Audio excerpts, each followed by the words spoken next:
Huollolla ja suksien voitelulla on aina ollut valtava merkitys hiihdon maailmancupissa sekä arvokisoissa, mutta tulevalla kaudella merkitys on entistäkin suurempi, sillä kansainvälinen hiihtoliitto FIS on linjannut, että jatkossa fluorivoideluilla suksilla ei heidän kisoissaan saa hiihtää.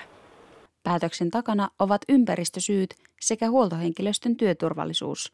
Fluorivoiteet sisältävät terveydelle haitallisia yhdisteitä. Fluoria on pidetty etenkin kostealla ja likaisella kelillä jopa ylivoimaisena voiteena, joten sen poisjäänti aiheuttaa merkittäviä muutoksia ja lisää työtunteja.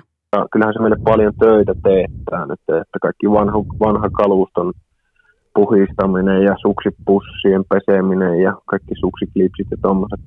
No tietenkin ennen kilpailua se aiheuttaa semmoista toimintaa, kun ne sukset pitää testata sillä mittalaitteella, että läpästää se ja hiihtovauhit tulee aika niin kuin paljon tippumaan.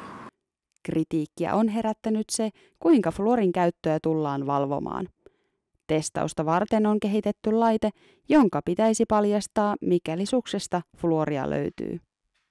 Se perustuu infrapunaan ja se katsoo sen suksen pohjan ja toteaa, että onko niinku raja-arvoissa.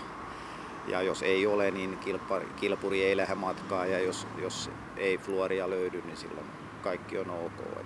Uusi päätös ei ole ainakaan helpottanut talousvaikeuksista kärsivän Suomen hiihtoliiton taloudellista tilannetta. Valitettavasti kustannuksiahan tästä tulee aika niin kuin valtavasti, että niin kuin maajoukkueen osalta niin iso osa voiteluvälineistä joudutaan uistaa, harjat ja kaikki tämmöiset jutut, niin siitä tulee iso kustannuserä, että kyllä tässä niin kuin rahaa palaa todella paljon.